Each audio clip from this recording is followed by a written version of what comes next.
Hey, what's up, Resonance friends and family? Uh, Chad Hargrove here.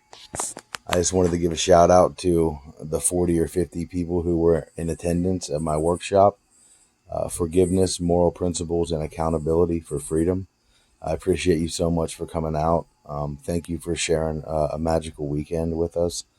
And thank you so much for caring enough to, gain some wisdom, engage in some education at the festival. So, you can take it back to your community and build upon yourself and increase your own vibration of freedom and sovereignty, that we may help the world manifest the same.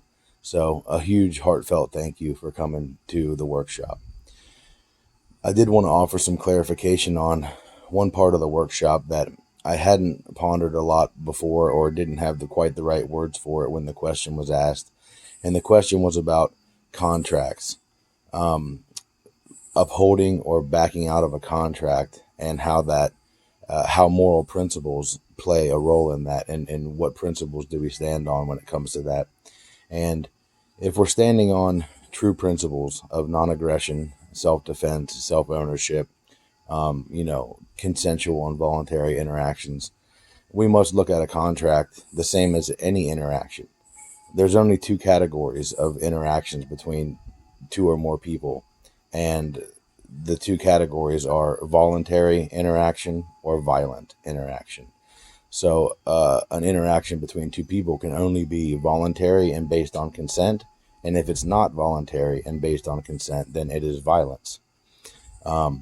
So, if we look at a contract as simply another interaction between two or more people, and it would just be the same as like an interpersonal relationship, or a romantic relationship.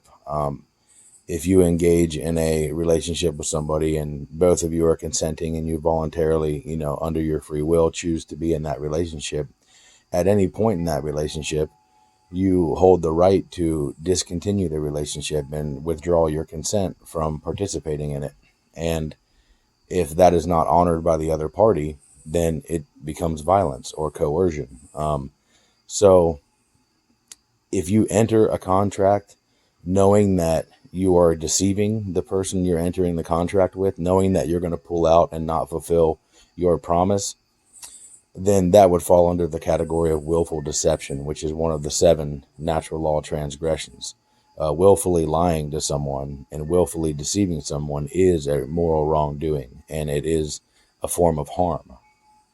But if you enter an agreement and circumstances change, or you deem it to no longer be best in the best interest of yourself or others, as long as you are not initiating harm against anyone or initiating aggression against anyone, you always have the right to change your mind. Just like in a romantic relationship, you always have the right to withdraw your consent to that relationship and stop participating in it. So I hope that offers some clarity. We would hope that if you enter a contract and it is for the greater good, and you are working with someone, you enter an agreement with someone to provide services or to do good for others, we would hope that you would dedicate your spirit to doing good and to fulfilling those promises made. But if you are forced under threat to uphold that obligation for others, then it's technically a violation of the non-aggression principle.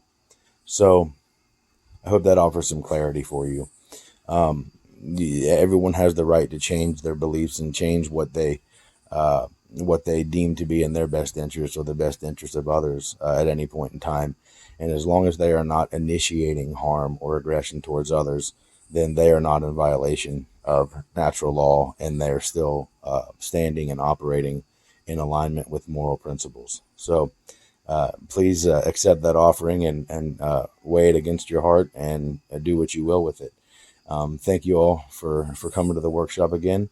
This is Chad Hargrove, and we had a great time hanging out with you and learning and growing together. Peace, everybody.